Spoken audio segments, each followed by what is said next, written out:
ఇవన్నీ నిజం తెలిస్తే చిన్న పిల్లలు స్వామి క్యూ లైన్లో కూడా అవసరం ఉంది. క్యూ లైన్లో అవసరం ఉంది. మాకొద్దు స్వామి, మాకు దర్శనం కోసం మేము బాధపడలే ఉంది స్వామి, మేము దర్శనం కోసం బాధపడలే. కనీసం వసతులు మాకు వసతులు అనగా ఏమి మంచినీళ్ళు మెయిన్ ఇంపార్టెంట్. మాకు వసతులు అంటే బాత్రూమ్ మాకు ఇరుముడి కట్టుకుంటాం. క్యూలైన్లో నిలబడ్డాం 2ంటికి రాత్రి 2ంటికి నిలబడితే ఇప్పుడు ఈ దాకా కూడా మాకు దర్శనం లేదు. ఈ దర్శనం కోసం బాధపడలే. కనీసం మౌలిక వసతులు మాకు కావాలి కదా, నీటి సరఫరా కావాలి కదా. దానికి చిన్నపిల్లలకు మాకు వద్దు, పెద్దలకు వద్దు. 200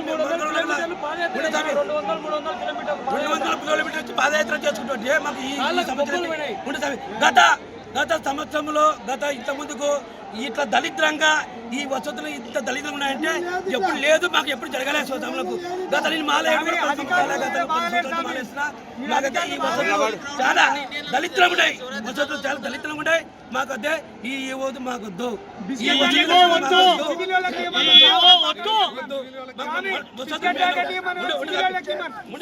మేము వచ్చేసి మేము వచ్చే శివసానము సంవత్సరానికి ఒకసారి. ఈ శివరాత్రికి మేము ఎక్కువ వచ్చేది. ఈ శివరాత్రి సంవత్సరంలో మాకు వసతులు లేకపోతే ఇంకా ఎప్పుడు మీరు వసతి కల్పిస్తారు మామూలు భక్తులకు? ఇప్పుడు శివస్వాములకు శివరాత్రికి అధిక మాకు మంచినీళ్ళు లేవు. మంచినీళ్ళు ఇప్పుడు చెప్తే ఇస్తాం. ఈ బిస్కెట్ ఇచ్చారు, 5 రూపాయల బిస్కెట్. మాకు ఎవరు కాలే ఈ బిస్కెట్? పిచ్చలేక వచ్చామా? మేము పిచ్చలేక వచ్చామా? పిచ్చలేక ఏం రాలే కదా, కనీసం నీళ్ళ వసతి కావాలి కదా. అది దానికే